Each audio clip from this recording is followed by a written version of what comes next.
సంతానం కావాలని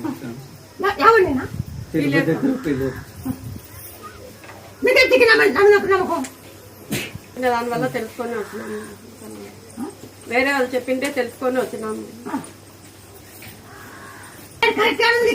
నాకు కరెక్ట్ గా లేదు. లేదు తల్లి.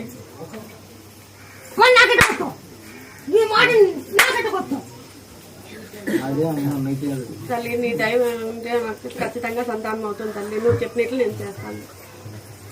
అది వెనక ముందు అవుతాను అయ్యట్లేదు. నేను ఆకిస్తాను. కడుపు నొస్తుంది. అవునా కాదా? నొస్తుంది. యాగదిలో కడుపు లేదు. అయ్యాగదిలో ఒప్పుడు చేతులు పెడతాను.